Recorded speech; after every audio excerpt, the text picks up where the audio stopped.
described in such glowing terms. And as I said on an earlier occasion, every time I hear introductions of this nature, I wonder whether I'm still alive, because normally these are obituary speeches, but I can assure you I'm still alive. But Attorney Javed, my brothers and sisters from India, all my brothers and sisters of Indian origin, and my Filipino friends who are here, I thank you very much for inviting me this evening. And when I was first asked to come and speak, everyone from the Federation was exceedingly polite and asked me to speak about bombastic things which none of you are interested in, Indo-Philippines relations, where the hell it's going. So I had this great vision that I was going to actually tell you about all of this. But then my colleagues at the embassy and myself did a couple of visits where we met members of the Indian community, particularly people who are brought here as what many of you would know as 5s and 6s, in Tarlak and in Sikh. And we spoke in the Gurdwaras. And we spoke to them, and we listened to them. And I realized, and I say this with complete conviction, I can handle Indo-Philippines relations. And I have an extraordinary group of people who are part of my team. We can handle it.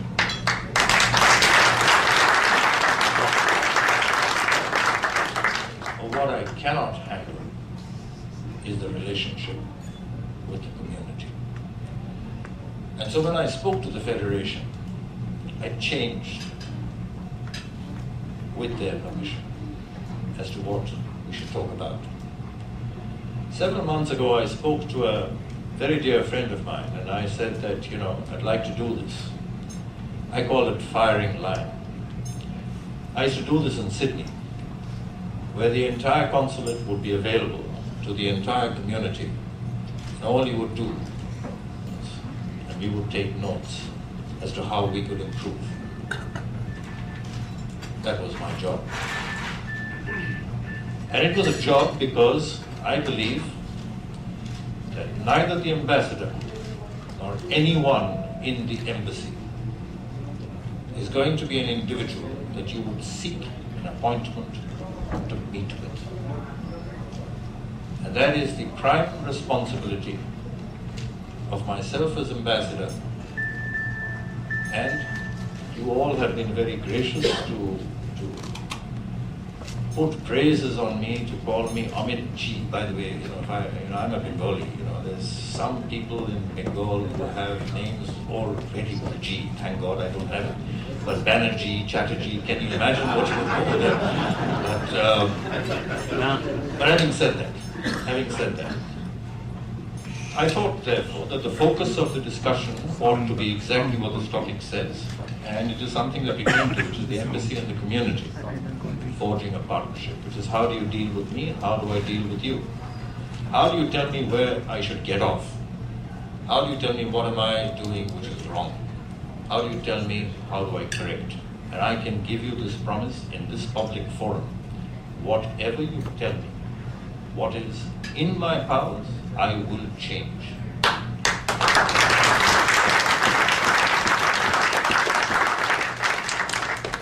What is not in my powers, I will not only make a reference to Delhi, I will update you.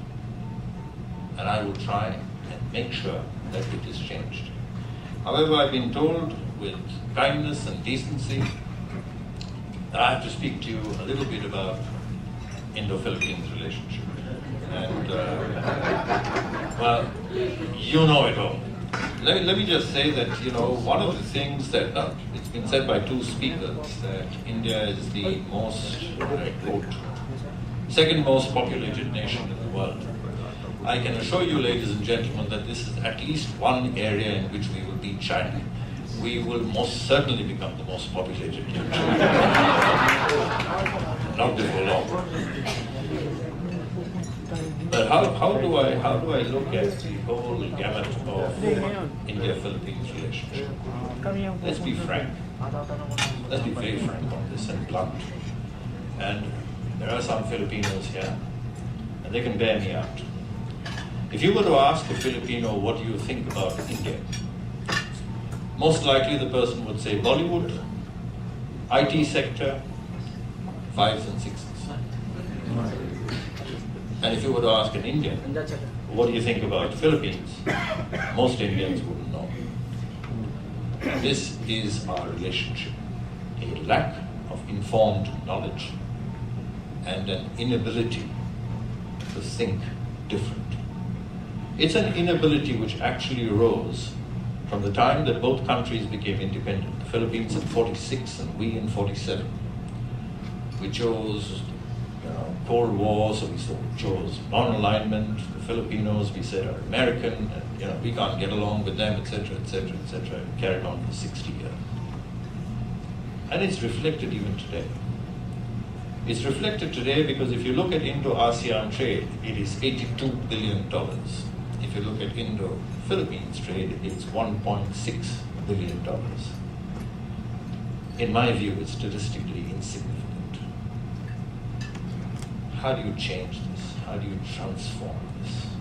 How do you leverage on what you think is competition? Most Filipinos will tell you that the ICT sector is one in which there is huge competition with the Indians. Before I was coming here, I was told by many Indian IT companies, and very serious companies, not small-time companies, that how do we handle this? The fact that the Filipinos are number one in BPO. And my reply, and if you go and Google me, you will find it. I said, I don't care if the Filipinos are number 1, 2, 3, 4, 5, or 6. I'm quite happy being 7. Quite happy being 8. Because on the BPO sector, if you combine the strengths of the Filipino industry and that of the Indian ICT industry, you have a global market which you can capture.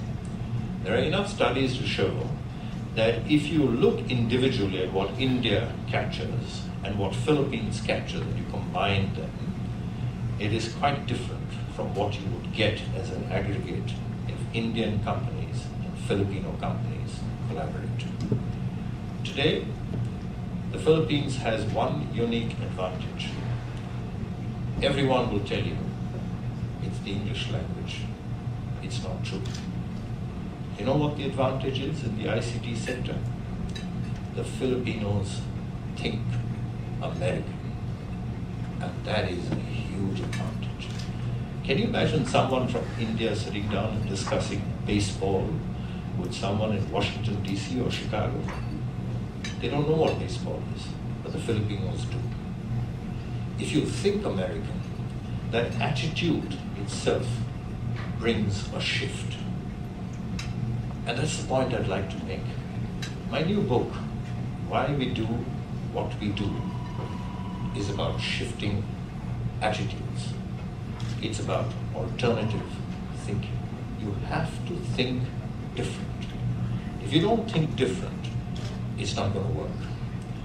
The gameplay that we all are used to doesn't work in life anymore. The world has changed. I'll give you a puzzle. I don't know how many of you like playing with puzzles.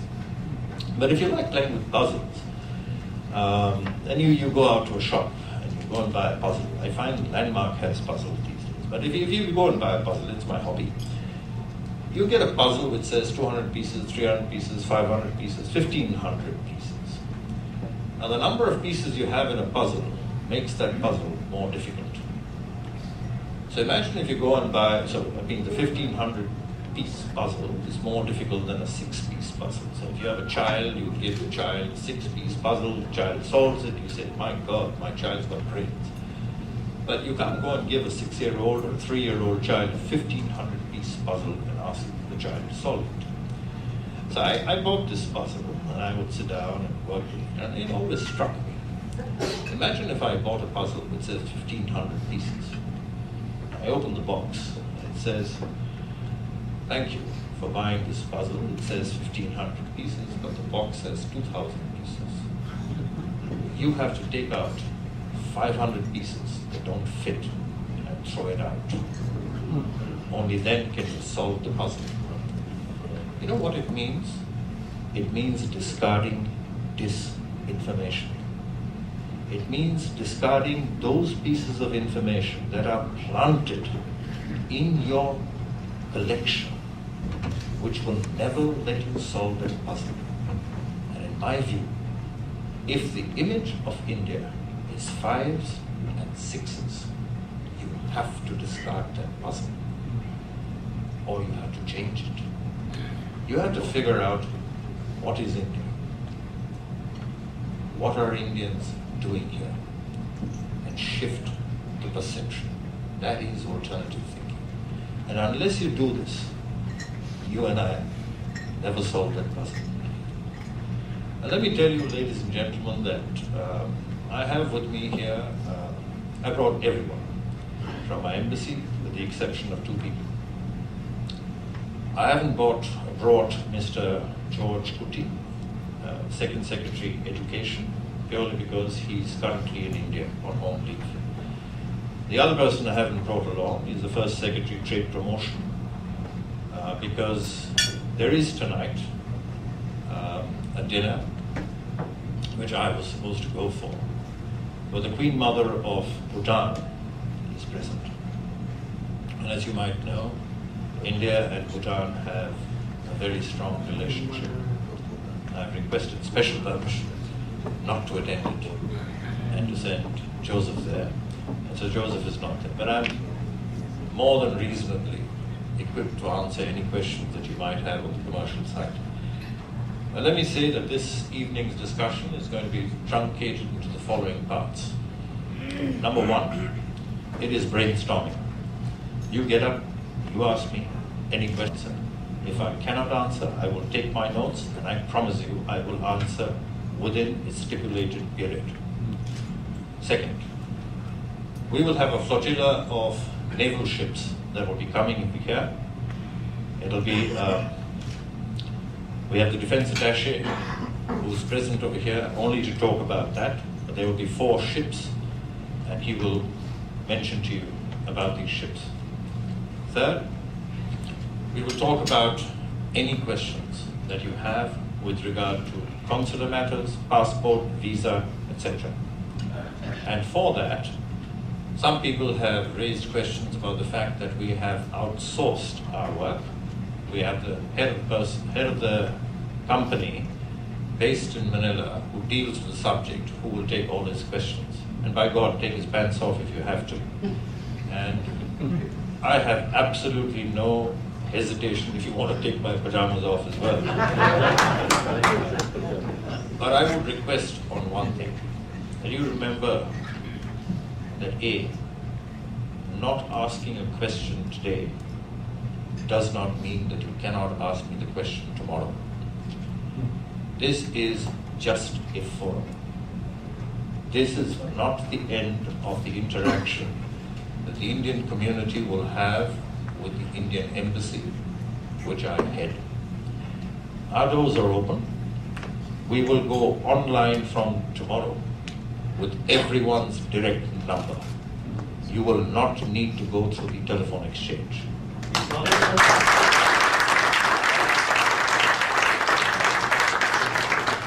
I understand from my colleague that he has jumped the gun. It's already online. But, ladies and gentlemen, let me just say, it's a great honor and a great pleasure, Mr. Pishu Mirpuri, for inviting me for this evening's function. I'm deeply honored with this, deeply honored to meet members of the Indian community, deeply honored to meet friends from the Philippines, where I believe most strongly, most sincerely, most deeply, this is an undiscovered relationship. And it is a relationship where I think enormous potential exists. You and I have the same problems. We have to find a way of something.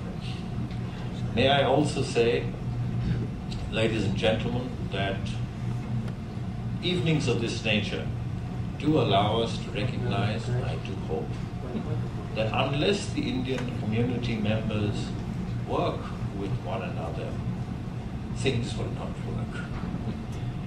You know, I don't know how much of history you know, but 2009, when I was posted in Sydney, I still remember my daughter was there, so I went and asked the Foreign Secretary and Foreign Minister that I wanted to go to Sydney on an assignment to be with my daughter. And the minister told me that, you know, I had given you any ambassadorial posting you wanted. Why is it that you want Sydney? And I said, well, you know, I have my reasons. And he said, aren't you too senior? And I said, do you think anyone is too senior to be a father? And he said, well, your daughter is there? I said, yes. And so I went. Everyone told me that, you know, you're going to play golf, you're going to have a good time. And on May 23rd, 2009, a screwdriver was put through the head of an Indian student in Melbourne. Melbourne was not my jurisdiction. On May 24th, an Indian student was petrol bombed in Sydney. He had 82% burns. If you Google attacks on Indian students, you will find a number of photographs of that student who was attacked in Melbourne. You will not find a single photograph of the boy who was attacked in Sydney. Between May 23rd, 2009 and December 31st of 2009, there were 1,547 reported attacks, according to Victorian Police, on Indian students. There were less than 1% arrests. There were no convictions. In that same period, I had 10 attacks on Indian students, 9 arrests, 9 convictions. And I asked myself, how does this work? It works only if you think like a community. And that is very critical. Unless you believe that we are one community, whether it's Philippines or Indian origin or Indian passport, it doesn't matter. You're in the Philippines. That's it. But you work together. And you work together to promote the interests of the Philippines and to promote the interests, as you said, Jai Hind, of India. Thank you very much.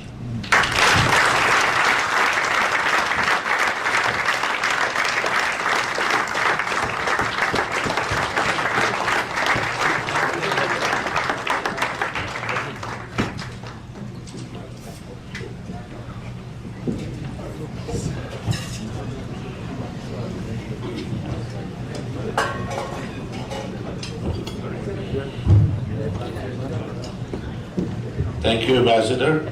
Good evening, ladies and gentlemen. The firing line is now open.